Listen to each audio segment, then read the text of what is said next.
ఏలిన నాటి శని ప్రభావం అనగానే భయపడాల్సినటువంటి పని లేదండి. ఎందుకంటే కర్మదోషం అనేటువంటిది తొలగిపోతుంది. మీరు చేసే ప్రయత్నంలో ఆటంకాలని మాత్రమే సూచిస్తుంది తప్ప ఇబ్బందుల్ని, కష్టాలని, నష్టాలని సూచించదు. కాబట్టి ఈ మేషరాశి వారికి 12వ స్థానంలో ఉన్నటువంటి శని ప్రభావం వలన అడ్డంకులు మాత్రమే కలిగి మిమ్మల్ని కాస్త ఫలితాన్ని ఇవ్వడంలో ఆలస్యం చేస్తుంది అనే విషయాన్ని గమనించుకోవాలి.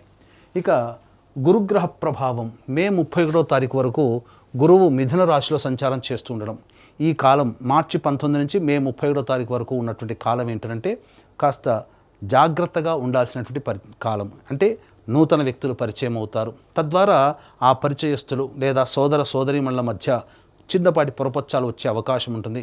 ముఖ్యముగా ఈ యొక్క గురు ప్రభావం వలన ప్రధానంగా అనుకోని సంఘటనలు ఈ మార్చి నుంచి మే 31వ తారీఖు వరకు ఎదురవుతాయి. కాబట్టి మానసికంగా సిద్ధంగా ఉండి వాటిని ఎదుర్కొనే ప్రయత్నము స్వయం కృషితో ఈ యొక్క మేషరాశిలో జన్మించినటువంటి వారు చేసుకున్నట్లయితే చాలా శుభ ఫలితాలు పొందుతారు. ఇక జూన్ 1వ తారీఖు నుంచి అక్టోబర్ 31వ తారీఖు వరకు గురువు కర్కాటక రాశిలో సంచారం చేస్తున్నటువంటి ఈ కారణం చేత ప్రధానంగా అర్ధాష్టమ గురు ప్రభావం కావున చాలామందితో విభేదాలు, ముఖ్యంగా గృహ నష్టము, ఆస్తి నష్టము, వాహన నష్టము అనేటువంటిది జరిగే అవకాశాలు ఎక్కువగా ఉంటాయి.